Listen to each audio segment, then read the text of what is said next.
ঘৰসমূহত দৈনন্দিন এনে কিছুমান ঘটনা পৰিঘটনা ঘটি থাকে যিবোৰৰ পৰা আমাৰ মনলৈ এনেকুৱা এটা কথা আহে যে এই ঘটনাটো ঘটাৰ কাৰণে ঘটাৰ লক্ষণটো শুভ নে অশুভ, নাইবা এই ঘটনাটো যে আমাৰ ঘৰত ঘটিছে, নাইবা এই ঘটনাটো যে আমাৰ পৰিৱেশত ঘটিছে, এই ঘটনাটোৰ কাৰণে আমাৰ ঘৰত শুভ প্ৰভাৱ পৰিব নে অশুভ প্ৰভাৱ পৰিব, নাইবা এয়া কোনো এক শুভ সংকেত নে অশুভ সংকেত। যদিহে আপোনাৰ মনতো তেনেকুৱা খুদনি আছে তেনেহলে আজিৰ এই ভিডিঅ'টিৰ জৰিয়তে অমংগল বুলি ভবা এনেকুৱা 10টা ঘটনা তথা পৰিঘটনাৰ কথা আলোচনা কৰিম যিসমূহ আপুনি হয়তো প্ৰায়ে দেখি থাকে, নাইবা এনেকুৱা ঘটনা যদিহে আপোনাৰ লগতো ঘটিছে তেনেহলে এই ঘটনাৰ জৰিয়তে আপোনালোকে সেই যে কিবা এটা আপোনাৰ লগত হ'ব নাইবা আপোনাৰ ওপৰত কিবা এটা অশুভ প্ৰভাৱ পৰিব সেই কথাৰ আপুনি ধুনীয়াকৈ ইংগিত পাব তথা এনেধৰণৰ ঘটনা ঘটিলে নাইবা এনেধৰণৰ সংকেত পালে আপোনালোকে ভুলতো অমান্য নকৰিব। গতিকে আজিৰ এই ভিডিঅ'টো স্কিপ নকৰাকৈ শেষলৈকে চাই থাকিব। নমস্কাৰ, আস্থা ক্ৰিয়েচনৰ নতুন এটা ভিডিঅ'ৰ মাজলৈ আপোনালোক সকলোকে পোনপ্ৰথমে স্বাগতম জনাইছো। আজি এনেকুৱা 10টা ঘটনাৰ বিষয়ে আলোচনা কৰিম যিসমূহ ঘটনা যদিহে আপোনাৰ ঘৰতো ঘটি থাকে নাইবা আপোনাৰ দৈনন্দিন জীৱনত ঘটে তেনেহলে নিশ্চয়কৈ আপুনি তাৰ জৰিয়তে কিবা নহয় কিবা বেয়া নাইবা কিবা বেয়া অশুভ সময়ৰ সংকেত নিশ্চয় পাব। প্ৰথমটি হৈছে যে ৰাতিপুৱা বিচনাৰ পৰা শুই উঠিয়ে যদিহে আপোনালোকে যিকোনো খালী পাত্ৰত হাত দিয়ে নাইবা খালী পাত্ৰ নাইবা পানী থোৱা টিং খালী হৈ থকা দেখা পায় তেনেহলে তাক অত্যন্ত অশুভ বুলি কোৱা হয়। যিজন ব্যক্তিয়ে কৰবালৈ যাবৰ সময়ত নাইবা অফিচলৈ যোৱাৰ সময়ত নাইবা কিবা ভাল কাম সিদ্ধি কৰিবলৈ গৈ থকাৰ সময়ত যদিহে খালী টিং নাইবা খালী পাত্ৰ দেখা পাইছে নাইবা খালী পাত্ৰত হঠাতে হাত দিছে তেনেহলে সেই ব্যক্তিজনৰ কামত বাধা আহিব পাৰে নাইবা যিটো কামত সেই ব্যক্তিজন ওলাই গৈছে তাত হাজাৰ চেষ্টা কৰিলেও তেওঁ অসফল হ'ব পাৰে নাইবা তেওঁৰ সেই দিনটো অশুভ নাইবা সেই দিনটো বেয়াকৈ যাব বুলি কোৱা হয়। সেয়েহে নিজৰ বাথৰুমত সদায় আপোনালোকে টিংবোৰ পানীৰে ভৰ্তি কৰি থবলৈ চেষ্টা কৰিব। দ্বিতীয় ঘটনাটি হৈছে ঘৰত লোহাৰে নিৰ্মিত যিকোনো এটা বস্তু নিশ্চয় ৰাখক। ইয়াৰ দ্বাৰা ঘৰৰ আশে-পাশে বেয়া আত্মা নাইবা প্ৰেতাত্মা আহিব নোৱাৰে আৰু নকাৰাত্মক উৰ্জাসমূহো আপোনালোকৰ ঘৰত প্ৰৱেশ কৰিব নোৱাৰে। কিন্তু এটা কথা মনত ৰাখিব যে কেতিয়াও মামৰে ধৰা লোহাৰ সামগ্ৰী ঘৰৰ ভিতৰত ৰাখি নথব। ইয়াৰ দ্বাৰা কিন্তু আপোনাৰ সংসাৰত নাইবা আপোনাৰ ঘৰখনত অশুভ প্ৰভাৱহে পৰে। তৃতীয়তে হৈছে সৰ্বসাধাৰণতে গাখীৰ উতলি পৰাক বহুতে শুভ বুলি কব খোজে যদিও বাস্তুশাস্ত্ৰ অনুসৰি গাখীৰ মাটিত পৰাটো কিন্তু অশুভ বুলি কোৱা হয়।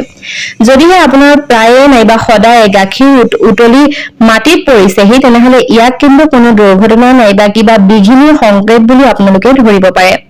প্ৰায় ক্ষেত্ৰতে গাখীৰ উতলি পেলাই পৰি যায়, কিন্তু সেই গাখীৰ যদিহে কেনেবাকৈ মাটিত আহি পৰেহি তেনেহলে সেয়া কিন্তু একেবাৰে অশুভ সংকেত।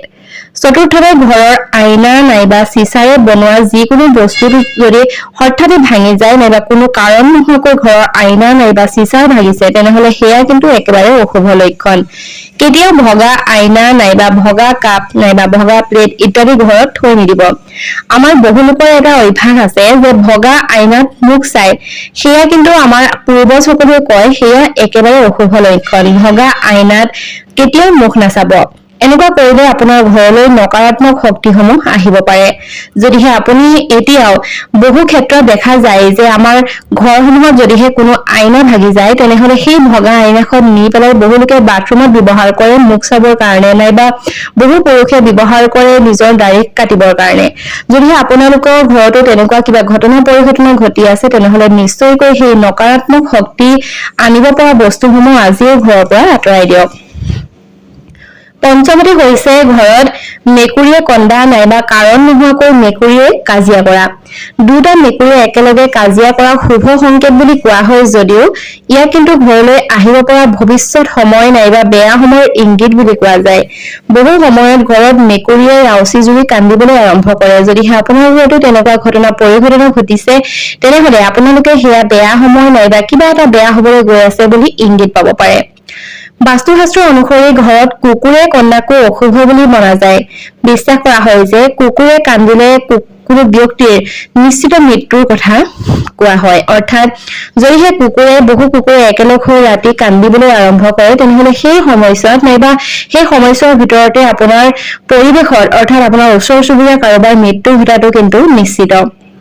কেতিয়াও আপোনাৰ পাৰ্চত নাইবা আপোনাৰ জেপত একেলগতে খুচুৰা পইচাৰ লগত কাগজৰ নোট নাৰাখিব।